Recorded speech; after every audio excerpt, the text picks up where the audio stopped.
Hi, I'm Adam Jennings, and this is Awaiting Approval, a podcast about the messy human side of creative leadership. Today, I'm joined by William Barraclough, Head of Product Design, International Wealth, and Premier Banking at HSBC, for a relaxed, two-way conversation about his journey, the lessons he's learned, and what it's taken to lead with creativity and honesty. William, hi, welcome to the show. Good afternoon, Adam. How are you doing? I'm good. How are you? Very well. Looking forward to it. Excellent. To start us off, and for people listening or watching to get to know a little bit more about you, if there is something on your desk or in the room close by that is significant to you or tells us a little bit of something about you and you're happy to share, I'd love to see it. Got a few things on my desk. One of people, lots of bits, but I'll start with I have to get pronunciation right. I believe it's called Alabrija. So this is from Mexico, and these are sort of handmade little creatures that they create. I was born in Mexico. I'm definitely very proud of my Mexican heritage, Mexican mother, English father, but you get all sorts of things, dragons, hedgehogs, weird characters. So that's definitely one of the things that I remind. It's also very good for sticking things on the desk. So it's got practical Fantastic. application as well. Is that wooden? Yes, it's all made from wood, incredibly colourful things, and in huge, from very small to enormous things that you can buy when you're out there. And I guess the other thing are my collection of, so they're graffiti artists called Futura. Back in the day, I used to do a lot of DJing. Used to love a brand called Mo Wax by James Lavelle. And these were the characters from Uncle. So I obsessed with these little things. I think they're brilliant. But they're pretty cool as well. And I spent a silly amount of money. Don't tell my wife how much I've spent on these. Thank you for sharing those. I love that. And for those of you who are listening to the audio version only, you can have a look at those on the YouTube version and actually see the items that William was holding up. If we were to meet in person today to record this, where would you take me and what would you order to drink? So I've sat and thought about this. I think, as I know you're in London at the moment for a brief stint, and I'd suggest we meet on Frisch Street at Barraclough, at least for a coffee. If we're meeting later in the day, then maybe we'll go to the Doggy Duck, which is a little bit further up on Frisch Street. So I think, we'll decide how the day takes us. Brilliant. Well, for now, I'll raise a metaphorical, well, it's not really a metaphorical glass of coffee. I've got a cup of coffee right here. So I'll raise that to cheer you on for the rest of this recording. And we'll get stuck straight into it. When was the last time you worked on something that really gave you an emotional sort of response to what you've done, either a feeling of pride or something that tapped into something else for you? Yeah, good question. I think one of the things that I've orientated to for many years, from when I was in IC to then becoming a sort of manager leader, was an opportunity to find a role in an organization where I could bring my skills from product, from brand, marketing together. And I think when I joined Tide at the beginning of the pandemic in 2000, I orchestrated a strategy to rebrand, evolve that brand together, but to be able to do it is the entirety. So to look at the product, to look at the brand, look at the marketing, the social, all the communications, the TV together. I think that body of work sort of exemplifies what I think good taste is, and definitely drove some great numbers for the business. But ultimately, it helped customers. It did what it said on the tin.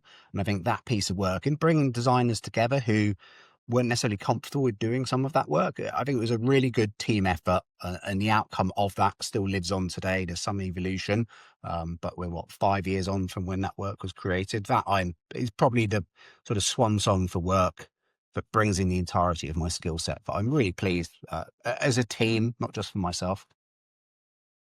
And how do you feel like when you look back at the output? If you see that, maybe you're going through the archives or something and that comes up, what feeling does that bring up in you? I think the feeling is that it was one of those things that I talked a good game about, but I'd never fully done it. And then we did it. And I'm still many years later, I think that's a strong piece of work and exemplifies all of the capabilities and the things that I could bring as a designer from a style and taste point of view, but also to have led that piece of work. And to driven an organization, that's half the battle. So I think what I'm proud of is I did it, delivered what I said I'd do. And I think we actually managed to do it better than I'd originated. Excellent. Just going to pause for a second because one of the little rascals that I'm looking after will constantly jump up. I forgot to close the door. I love that. And I love that there's something there that you can look back on, and it's a team effort. So you're combining, the pride in the work that you've done and the leadership that you brought to that project, but also the work your team did and in pushing themselves, it sounds like, sort of out of their comfort zone.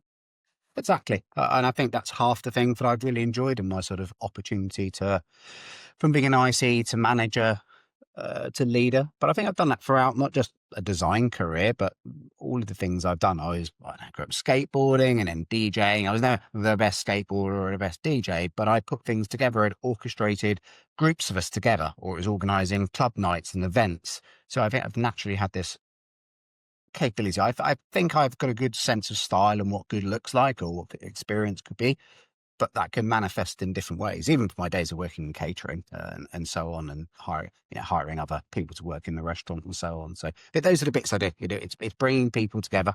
I think that's the bit that I really enjoy, and then showing them what could be, and then seeing how well they deliver that. There are so many influences that are coming up here, from the skateboarding to the time, in the sort of was it the restaurant or was it catering? You Yeah, said. the restaurant. Yeah, so from early days of washing up in Tony's Brasserie in Bishop's Waltham to Pizza Piazza in Horsham, and restaurant manager or duty manager, waiter, cook, everything in between. And so with all of those, with those kind of like various things, in the DJing as well, like how do they, if they do, sort of influence your work in design? Like where do those things plug into you as a designer, as a creative? Yeah, so I think from obviously if less so washing up, but please make sure your dishes are clean if you're presenting to the general public. So there's a quality craft there. I think from obviously cooking, then it's quality, it's ingredients or it's ideas, but generally we were working to a set menu. I think from the DJing, it's about the experience. You are creating. Really, if somebody did a lot of DJing and was in clubs, I didn't actually really massively like clubbing itself. I liked the event and putting on the show. So I think that very much relates to, design. It's about thinking about the audience and the experience you're creating. And I was certainly early days from my days of skateboarding was bringing in sort of visuals and getting, high video cameras and doing projections. So there was a creative expression through that, which I've carried always. I think motion has always been a foundation of all the work that I've done from the beginning of trying to make things move, from old video recorders to early days of After Effects and Premiere. So I think that's what lives in me. It's that things should be dynamic. The design is an expression, it's a communication, it's there to help. There's so many different attributes, but yeah, those are the things I still think about a lot today.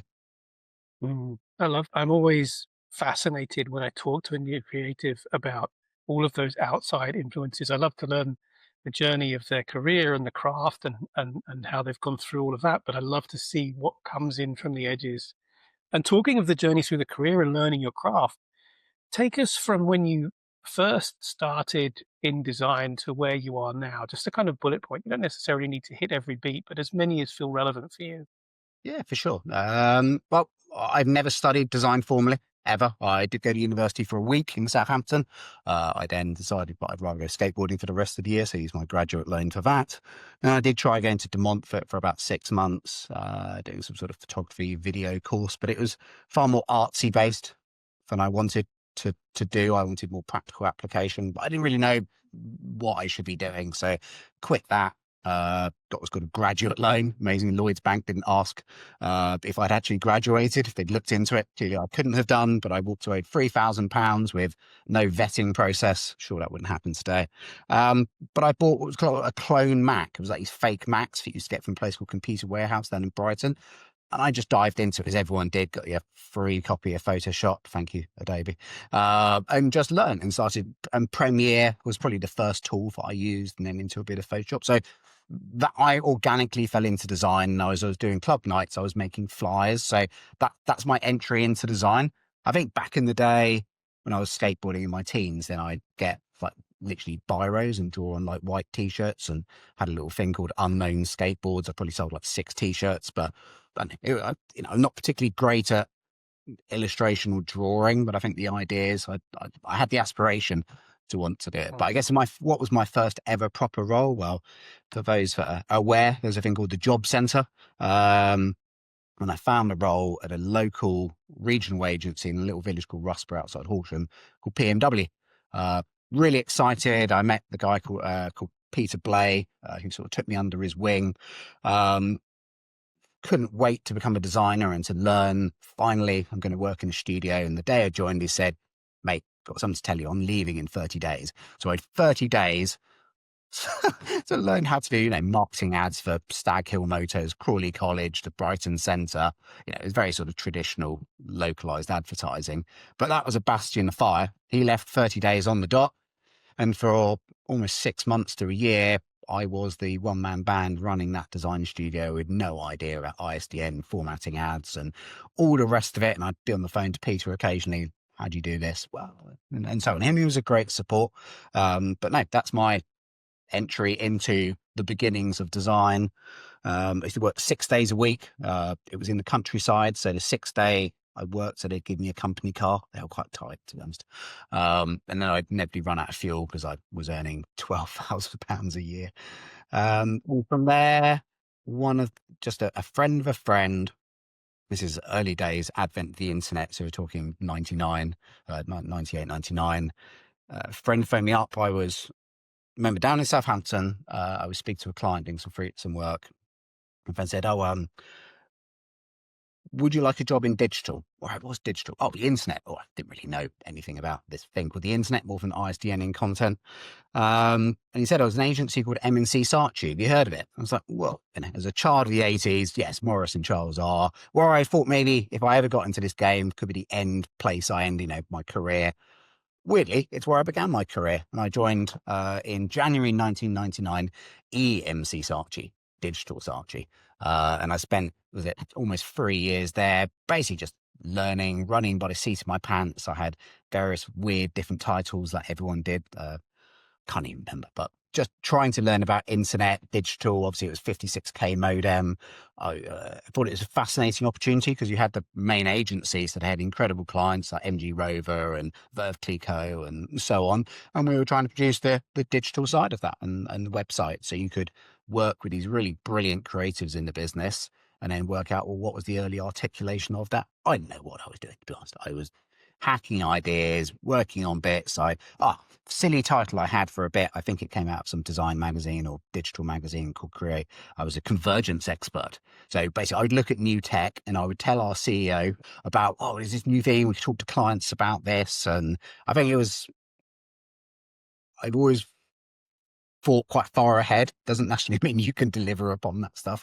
And I think there were certainly things we were talking about. Early personalization. Obviously, we've talked about this for decades now, but there was ideas where you thought about sort of pre-personalization to some platforms and how could you craft the content and curation. We're still only just getting our heads around this now. See, AI is a good lever. So that's kind of the early days. And then obviously .com crash. So no one's got a job. I remember a great evening in the Midas Touch pub in Golden Square where Boo.com, one of the sort of ASOS of its day, had crashed and everyone was in there. There was an obscene amount of money behind the bar and just got chatting to some people. And I met a guy who was starting up a business called Open Up to Moving Pictures called Pat Tobin. And I went and worked on some of the first ever viral marketing campaigns to be this quite risque advert for MG Rover. I'm sure it would probably be quite offensive to some people these days, but it was pretty funny. And we launched that, did that for about a year, and I worked on some editing projects. So I worked on a thing called Model Turned Actor for Channel 4, and I did all their branding package, bit of motion graphics and After Effects work, and shot some live action on the green screen. So I was, again, I didn't know what I was really doing, but I read enough around how to put the green screen together and to light it, had some friends come in and support. I remember this was as 9/11 was happening, that terrible state of history, and those were crazy times. I think it was just everything was happening all at once. The world's always constantly changing. We live in such dynamic times, but the opportunity to work, try and express yourself. I'm trying to remember my career history. Then I worked at Yahoo for 7 months. So at my time at Yahoo, I was helping them to understand how to work with clients directly. So not to use via an agency, but we were like a little mini creative team.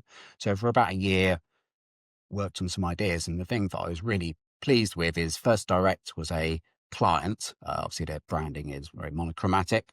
And they were doing a campaign with Vic Reeves, the comedian. And one of the campaigns was he has to hand up a stuffed cat's bum and all this money comes out.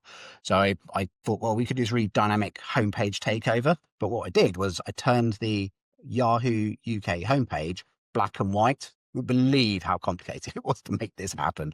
And we were even working with like the founder or something ridiculously senior at Yahoo was a part of this project because they're new to code base. And we had, so the page takeover, black and white, and then it exploded cat everywhere. That was quite fun. And I think that made me realize that you could come up with ideas, pitch in some madness, and people would actually go with it. And I think that gave me a lot of creative confidence. And obviously we're on the Awaiting Approval podcast. That for me was one of my first sort of approval states where this is an idea for a big brand that I'd germinated and pitched and sold it through as a sort of consultant to Yahoo. So I suddenly realized that, I could not only come up with creative ideas, but I could sell ideas quite well. And I think that gave me a lot of confidence as I went through. I can carry on. There's 24 jobs in my career history. When you think back over all of those and where you are right now, from everything that you've delivered, from all the people you've mentored, from all the feedback that you've had and the success that you've had, and also all the things that haven't gone quite to plan and the things you've learned from those, is there a particular point throughout your career that you would go back to your age then, but knowing what you know now? And if there is, what would you say to yourself? Carry on being positive. Enjoy. Embrace. I always thought I was incredibly lucky to be in a career that I didn't even know existed. I didn't know design was a thing, but I wanted to be creative. I wanted to make things off the back of skateboarding or videos. And if I wasn't as good to be the pro skateboarder or the pro DJ, then I could certainly work around that by being creative to bring people together. And I think being optimistic and positive, being very, glass half full, I generally look at the world in a positive state. There are, of course, negative situations, but, turn that frown upside down. There's always a good outlook to things. There's always a way of making things work for, the team, the individual, the brand, the business or so on, or just life in general. I've certainly been dealt some shitty cards over the years, but that's always generally led to better situations. We never had a redundancy. It led to a better role. That's happened numerous times or, reasons to leave an organization, but it's always got better. Even when I've slightly thought, oh my God, worry about the mortgage. Everyone else around me was confident because of the track record. Even when I self-doubted myself, I can deliver on it. So I think, what would I tell myself? It's just do what you do. Do what you love. Carry on doing it. Be positive. Don't be a dick, be helpful, bring people along the journey. Hi. If what we're talking about in this episode is resonating with you, the challenges faced are the ones that are in front of you right now, the path they've taken is your dream career path, whatever it may be, stick around until the end of this episode to find out how you can work directly with me to level up your leadership skills. Get 30 years worth of experience downloaded into your skill set in just 4 weeks. At the same time, meet amazing other design leaders as part of your cohort. Thanks for listening. I'll see you at the end. How important was it in those times where you had that self-doubt? How important was it to have people around you that could give you a reality check? And did it depend on whether or not they knew the business? No, I mean, of late, over the last 3 or 4 months, from leaving one role to find the one at HSBC, I think surrounding myself with good people, so from my peer group and, Jane Cook, who was on your season 1, and having check-ins, just keep a community going. over the last couple of years through either interviewing people or just meeting. I live in Surbiton, but there's a weird number of design leaders for somewhere in the suburbs. So we now have the Surbiton Design Leaders Support Group. So there's about 5 of us that meet up generally in the pub, but we're supporting each other. So I think having those people around me, having, daily check-ins, say, Jane, on a Monday, how you doing? Happy Monday or happy Friday, that just keeps you going. A little bit of resilience. And yeah, again, it's about people and community. I think that's incredibly important. It just reminds you, may not have gone well today, but I'm sure tomorrow will be better, or next week. You will get there, and we will all get there. We've all got track records of the folks in that community of doing well. It just sometimes it's short times, long times to get to where you need to do. But I think that tenacity and resilience is what my friends and peers support me with as much as I support them. Mm. And I think what's so true in what you're saying there, certainly what resonates with me, is everything is cyclical, and it Hmm. doesn't, like, those cycles change in length, but we do always come through. And I tend to, when I'm in more positive moods, I tend to think of it more as a spiral than a cycle, because a cycle feels endless with no progression. But actually, I think when we can step back and look at things objectively, we can see, no, like, with each cycle, more or less, we are collectively moving up Yeah, and exactly. forwards, I mean, as opposed to just round and round. you asked earlier about, what would I say to my younger self? I certainly wouldn't tell them where I got to today. I wouldn't give them the cheat mode and say, well, it's all going to be rosy. Because even now, I'm incredibly grateful for the roles I've had in more senior leadership roles, especially for someone who never studied design. I think, yet again, that's my own self-approval to myself, is like, look, you stuck it out. And there are plenty of people that studied this stuff, are doing it, but you're one of the more senior creatives in the UK, get invited on, fancy podcasts and to talk about the career. That's, that's a great privilege to have. So I think taking advantage of that and bringing people on and giving back, is one of the things I'm really trying to do more of at the moment. I'm definitely quite interested in design education at the moment, how we help younger, new fledgling designers, or just, people understand what design is, whether it's at schools, colleges, universities. So I think, this is the sort of platform for people like me who didn't even know this was a career or a thing. How do you shape and help them? Because there are so many brilliant people out there that could make this industry, or just industry as a whole, or the world better, just if they're shown the window of what could be. Do you think, this is an interesting conversation that I'm having a lot at the moment.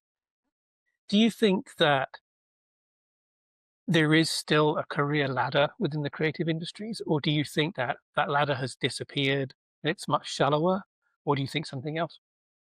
I think there's some diversification of what, if you were speaking about the design industry, because you've got very sort of technical folks now with design systems or sort of Figma ninjas, and then obviously increasing a lot of the design engineers. But then you always have the people of the craft. So whether that's, illustration for brand, for marketing, or UI design, UX is art meets science. You've got user research, there's design operations, and that's just probably focusing on the digital world. And then you've got brand and marketing and motion graphics, and it's massive. And I think when you start to look at it, it's really, really broad, especially all the specialisms, AI, TV graphics, motion design, future interfaces, car design. I mean, everything you look around is designed.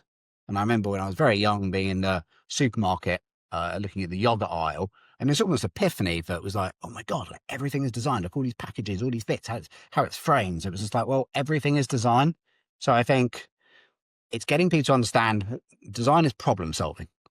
It's a communication vehicle. If you start to understand that, then, what do you like? Oh, I'm good at drawing or sketching or illustration, or I like motion things or editing. It's so broad. I think there's still the days of be a generalist, but maybe as you start to advance your career, the specialism. So a long-winded way of saying, yes, I think there are career ladders, and you start probably in craft, and then you decide whether you want to become craft expert, or maybe you want to help curate things, be more strategic, or maybe your people, or an amalgamation of all of that. We're certainly seeing a big advent of super senior IC roles right now. So craft masters with a bit of leadership, fair bit of strategy, coming together, which I wholeheartedly embrace. I think it's a positive thing to keep craft at the heart of what we do. You should never forget, if you're a designer, you'll always be a designer, and you'll always look at things in that way. In a way that, I'll always be a skateboarder, even though I don't do it, but I'll always look at a pair of steps or a handrail that I could probably never do,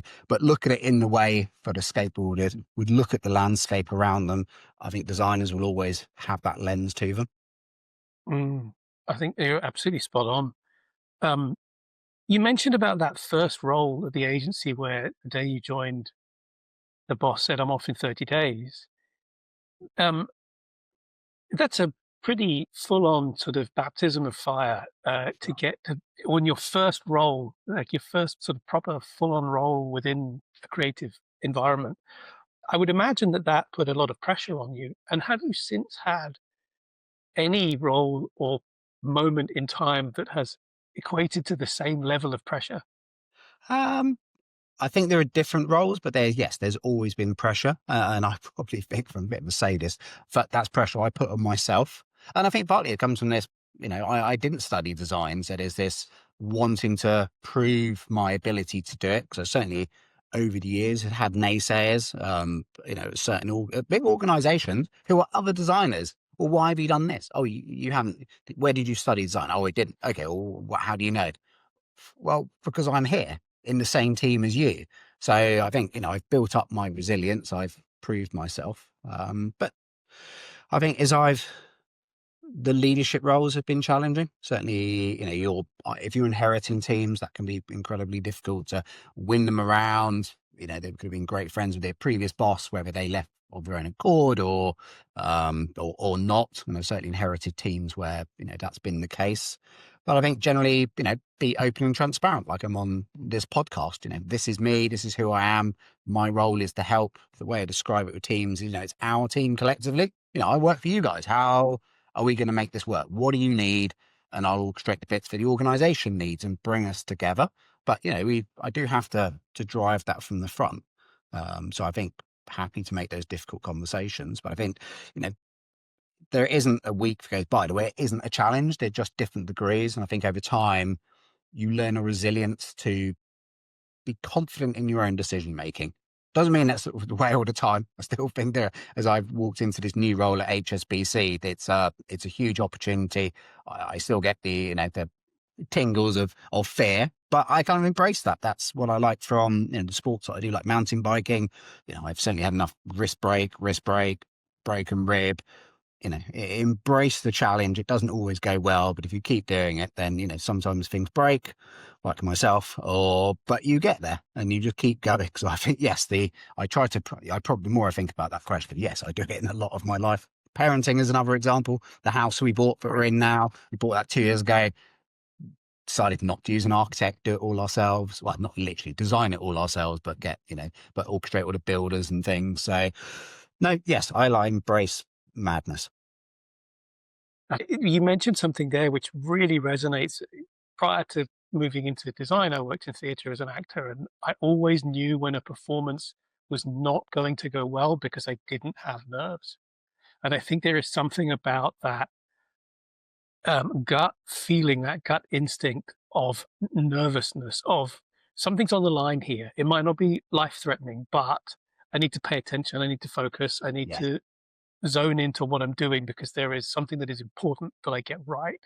And I've taken that through into design. And I'm wondering if, I know my thought on this, but I'm wondering what you feel about that.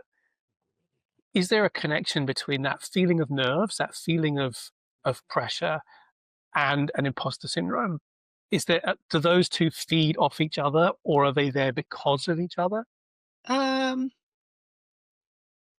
I think they are linked for sure, but equally I'd say it's that sort of natural basic human instinct of sort of fight or flight, and to just our hunter-gatherer days, we needed food and hunt the animals, but today it's seeking opportunity or challenging or presenting something you might not necessarily be confident in, or you're not sure how that could be taken, but knowing that you got to do it, or you believe it, or this is the right thing to do. And often a lot of the things that I've done they're the right things to do.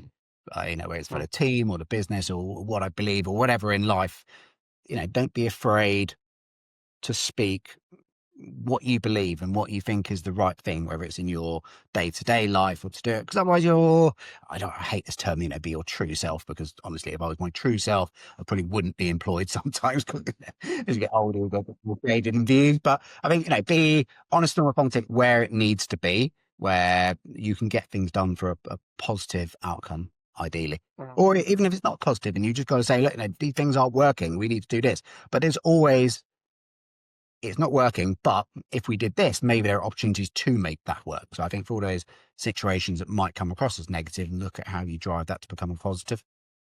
Yeah. And it's interesting you say that, because I want to kind of dip into something. If you look back at your career, I don't want to say an area where there's been a mistake, but something that hasn't gone according to plan. What did you learn from that, and how did you sort of come out of that challenge? So there was a team that I inherited once, and I was trying to work out how to sort of corral and rally them. There was a big push from the organization. It was basically sort of venture capitalist that had acquired a business, and then leadership had changed. I'd been dropped in, and that team were very close knit. I think the work was good, the people were good.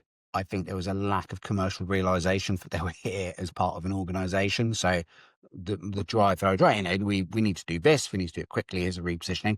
And I'd seen a presentation by a designer, I forget their name. And they went pretty hard and punchy. I think they're more agency side than in-house. And there was a slide at the beginning, which I liked. I thought it resonated, but maybe it was down to context. And it said, blame yourself. And in big letters, big Helvetica letter, big blame, capital, on white background, black text. But what the designer meant by this, it's like when you're in a team in a football and you might miss that goal or the penalty. It's like, it's not blame in a sort of negative context. It's because you believe and you're part of the thing. And you think, if only I got that. It's like, a little bit of blame. It's accountability in this context.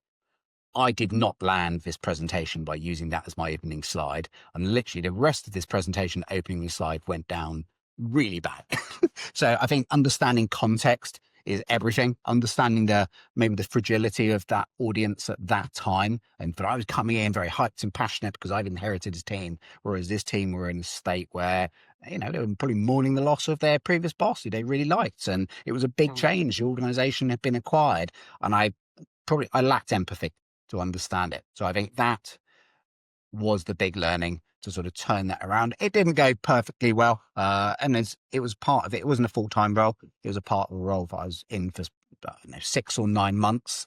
But I think that was one of the bits where I learned a huge amount by not achieving how I should have thought about others, and it's made me think every time from that to be better, to look after the teams, to have empathy, to understand the individual, the team, the context, the status quo that's around it. I think that's probably one of my bigger ones in recent years, is just, yes, there are big lofty goals, but remember, it's all about the people. So treat your Mm. people well and they'll treat you well.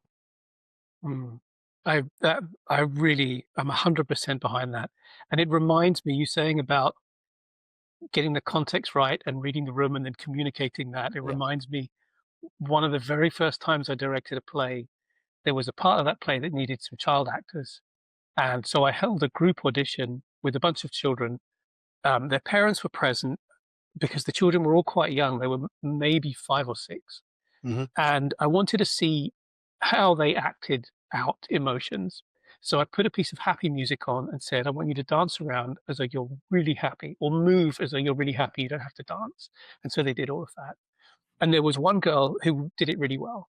And then I played a different piece of music and I said, now I want you to um, move around the room like you're really angry, or you're really bad, or you're really naughty, or something like that, with this different piece of music. And they did that. And the same girl was brilliant. She performed both of those emotions really well.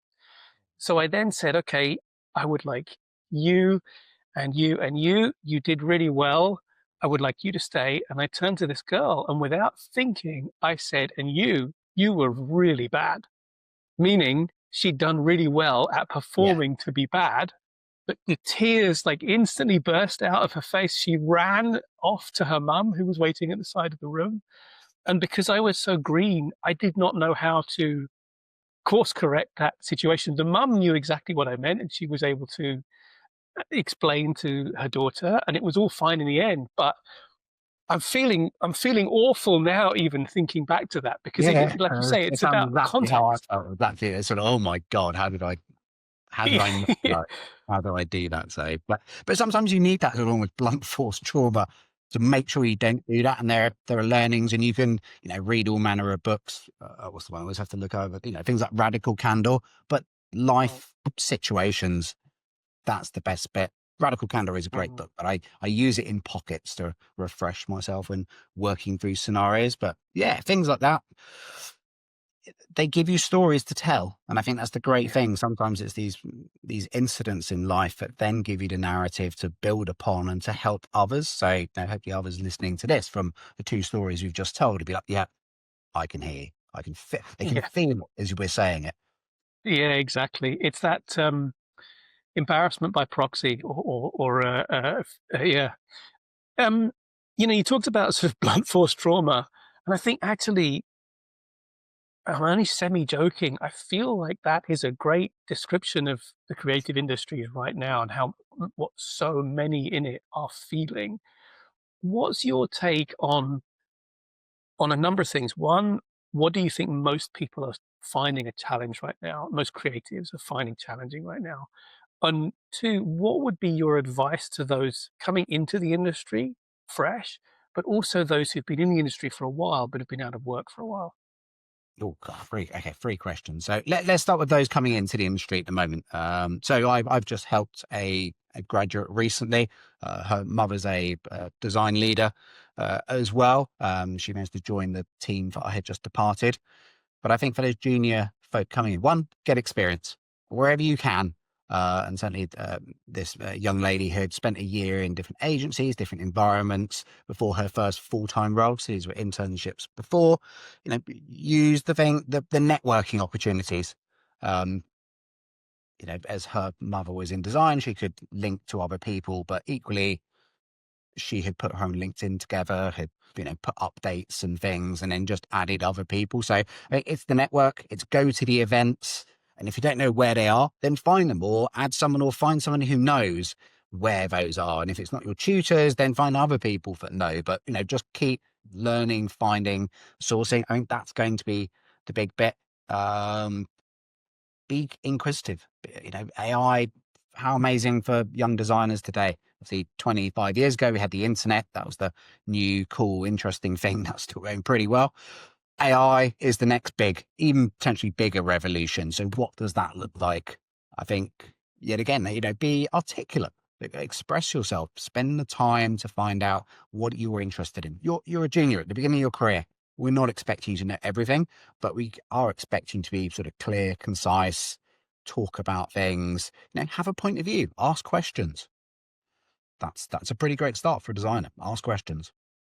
So I think those are my sort of basics. And if you see people who are offering time, I don't know, ADP list or whatever forum, I've just done a dozen sessions helping all manner of folks just to, how could you present yourself better or how might you frame things and so on. There are lots of us doing this. So I think take advantage of that. I think for creatives, so when I think creative, I think not necessarily designer, I think creative like brand or marketing, creative marketing communications. I think for those guys, there's obviously a massive push on more with less, as we're seeing across the whole industry. Of course, AI is going to help you with maybe lots of ideas quickly. I don't think it's going to deliver all of the end results, but it can certainly help you expedite things. So I think experiment. And when you see job posts at the moment, they're like, oh, I want an AI designer. That doesn't exist. It's not a thing. You're a designer who happens to be using AI. It's like saying I'm a Figma designer or suddenly I'm an Adobe XD designer. God forbid, horrible tool. But it is. It's dreadful. Sorry, Adobe. Not sorry. I think you've just got to keep going. What got you here will get you there. You've got to learn new things. You're a designer. Everything evolves. Every 3-4 years, there's a new toy, tool, approach. But you're still a designer. You're still a creative. You're still learning and growing. I think, have that growth mindset, seek it. And if that's not you, then find out how you become indispensable. What has kept you going? But I certainly think, there's plenty of teams I'm sure we've all worked in where there are folks that have been there for a number of years. I sort of referred to them as lifers. I've certainly seen this at brands like the BBC. People have been there a long time. I didn't see naturally how they'd sort of evolved. They just sort of absorbed career evolution somehow. Didn't necessarily think they were the best people for the role personally. So I think it's just, stay fresh, stay learn. Remember why you became a designer. You're probably inquisitive or you like the craft. Well, craft's evolving constantly, but the thing you'll know as a designer is style. If you're really good at this, then you know what good looks like or feel looks like. Or if you're a UX designer, then you know how to do the patterns of insight to present, bring the customer as much as you can into the heart stack, marry that with strategy. Maybe you need to become a bit more strategic and learn, those aspects of the business that help sell your case. Yet again, it's constantly learning. So I think for the future, that's what we've all got to do. And it doesn't matter whether you're a junior, a mid, a senior, a lead, a principal, whoever, whether you're working in design systems or UI or marketing or brand or craft or design leadership roles, we're all having to constantly learn and adapt. Right, that was 2 of the questions. What was the third one? No, I think you've actually, in essence, covered all 3. And I think it was a really insightful answer. And the biggest piece of that for me is inquisitivity. We know. Inquisitive. Have you seen the video of the woman with the spoon and the fork? No. She keeps trying to say it, and it's like spork and food, and then she'll try and say it again, but it's a different mispronunciation. That's what I'm feeling at the moment. Fork handles. Yeah, exactly. Yeah. Having an inquisitive approach, there you go, I think is like, that kind of serves for all life, right? I think the more, sure. the more we learn, the more we understand. Travel, geography, food. Always, especially food, and probably haven't spoken much about food. I usually do on such podcasts, but try things. It's one of the things with the 2 boys I have. They're 15 and 10. They are not fussy. They will eat everything, but we always went in the mindset, just try it once, maybe twice if you've forgotten. It's been 6 months or a year since you tried it. But I think that curiosity to try things, whether it's different sports or different life or travel, clothes, fashion, haircut, whatever, just try it, give it a go. Might work, might look stupid, might be disgusting. Certainly spicy things I've eaten in the past, but I'll never eat again. They are horrific. Well, I will save going down that route for another podcast, but I do want to know the worst things that you've eaten. And maybe we can talk about that offline. When you look at like how fast the industry is changing, but also those underlying constants, where do you think the industry is going and where do you want it to go? Ooh, big question. Philosophical question. Where do I want it to go? Well, I've never been a big believer in this mindset of design is the heart of all of it. Design is the face of it. It's part of a group and part of a team. I think enough of us are there where we have to seat at the table. I certainly think that's not a thing that we should be vying for or done. I think we have to see it's proving and evidencing that we can deliver alongside our peers who are in those teams that have greater maturity at more senior levels. There's always a CFO, a CTO, obviously CEO or MD leading these things. So whereas design articulating and aligning along that value creation, for use of a better word of, what are we doing? What's the impact because design exists? It is delivering. I think it's carrying on that. Obviously in different industries like architecture, design and architects aren't questioned in the way that maybe designers are questioned in corporates today. I think it's the aspiration is to get product designers, UX, UI, or whatever in that sort of same playing field as where architects are considered for design. I think that would be a great place to be. But we have the opportunity. There isn't so much is digital. It depends on experience. And even when people are cutting teams, sometimes in large organizations, guess what? That's just for the share price to show, but they're losing a bit of folk to do it, to firm up the books for a short period of time. And guess what? They're going to rehire those folks. And certainly I've been part of organizations where they're like, all right, now we need to change how design works, gone to a different model, designers under product or marketing, God forbid. And then guess what? A couple of years later, it repivots. So there's constant change. You said that cyclical approach just keeps coming back. I think, what do we need to do? We just need to carry on being great designers, echo what we're doing, show that we can make and do. Great thing with being a designer is you can literally make it. Obviously, lots of people in the advent of AI are making things, but do they have the taste and the curation that you have as designers, creators, marketers, whatever the role is? Put that together. Partnership is always a good thing. Understand the needs of your colleagues in marketing, brand, bring that together. That's certainly a thing I'm personally quite passionate about. I often talk about the product is the brand is a product, is the product. And what I mean by it's like the service model, all of those touch points together. I think, broaden your world. You're not just a product designer. You're a designer. You're looking at the ecosystem of what's around it. You can talk to all of these other teams, and those people that become multipliers and bring it all together. Those are going to be the powerful forces. And I think designers are pretty well set up to do that, more so than some other roles. Certainly, engineers could absolutely do that. But how would they partner with brand, or how can they do it? Not so they can't. Design systems are a great platform to bring people together. So I think, the future's bright. We just got to carry on. AI isn't going to take your jobs, but it will make you faster, quicker. But if you don't embrace it, then yeah, you may not be as relevant. And you maybe have to pivot and try something different. And as I said earlier, there are so many roles in design, maybe become design ops or supporting or design engineer or other roles that simply don't exist today. Like I had back in the 90s, a convergence expert, just a made up title. I just read the news, told it to the boss and said, these are cool things. And suddenly William knows about all this other stuff. I didn't know anything more from the stuff that I'd read that someone else had told me. I love it. What's the thing outside of work you're most proud of? I don't know. Easy one to say is like family and putting bits, the family you've created. But yeah, I mean that's a great thing. I'm very proud of my boys.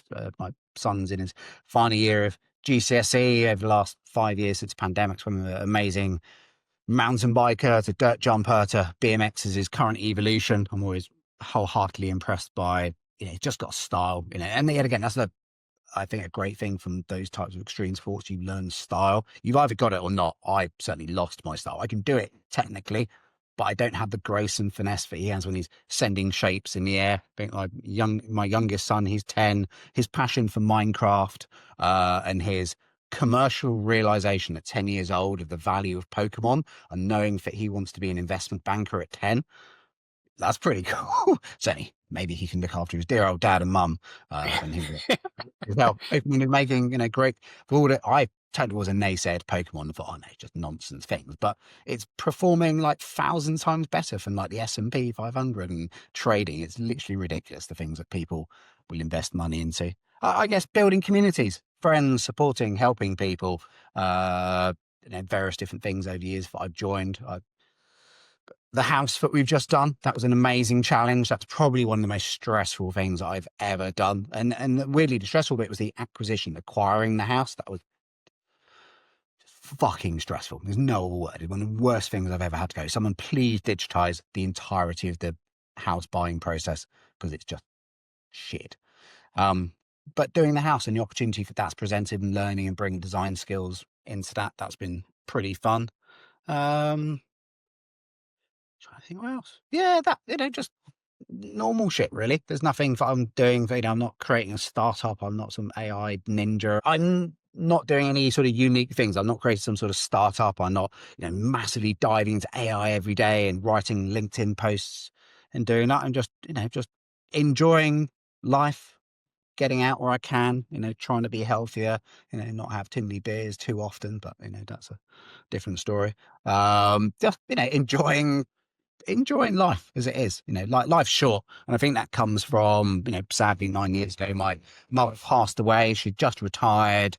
She was like the fittest and healthiest of all the family members and her 9 brothers and sisters. Something happened 9 months later, she's not there.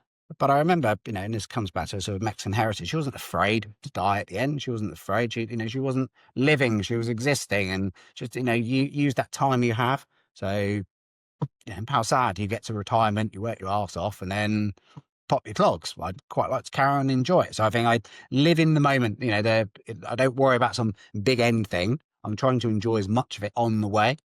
Own your diary. If people say you're too busy, well, block out 9 till 10, 4 till 6, have your lunch, do things, use that time in between. That's your time. It doesn't matter if you're a junior or more senior folk, you can still own your own time. That's the thing you have in charge of your destiny. Or you're the king, the queen, Jeff Bezos, can't buy more time. Or maybe you could buy the access to time, but there's not more that you can go and acquire. It won't deliver through Prime delivery tomorrow. So I think that's the thing, is I just want to take advantage of the time that we have, doing the things that I love, mountain biking, cooking, friends, family, just regular shit. What a beautiful message of the importance of presence. I really appreciate that. One final question, same question all the guests have when they come on awaiting approval. William, are you still awaiting approval? I think there's different times, different stages of life. You're waiting for approval. There's little moments of approval as you go through, as I've described over the last hour or so. I think there are still things now as I move into a new role. Maybe it's not approval, but it's just like, they've given me the opportunity. Can he deliver? We'll see him do that. What are the things for the future? So I definitely want to be healthier and get better. I think that's not an approval thing. That's just need to get off your arse and do it and try and do more and then be consistent with that. So I think there's always, not saying validation or approval, but there's always the strive to want to be better or to learn more or to just try and be, all around a better person. And to maybe help shape your community, and you'll learn. But there are equally times where maybe you have to be selfish and do it for yourself or your family, and then there are times you can give back. So I think, yes, awaiting approval, but there's also a lot of approval given. And I think it starts a lot with understanding yourself, and that sometimes, really smart young people do that very well. Equally, you then have to get to, I'm 50 next year, and you wait until you're a little bit older and you learn those things. But I'm sure it's pits and troughs it goes through and changes. I think especially as designers, I think we're constantly trying to validate, assume, approve ideas and get things done and explore. But I think, as I've described over the last hour, is just keep doing it, have fun. It's not like the schoolyard where someone's going to punch you in the face because you didn't do it right. Luckily, that stuff doesn't happen really.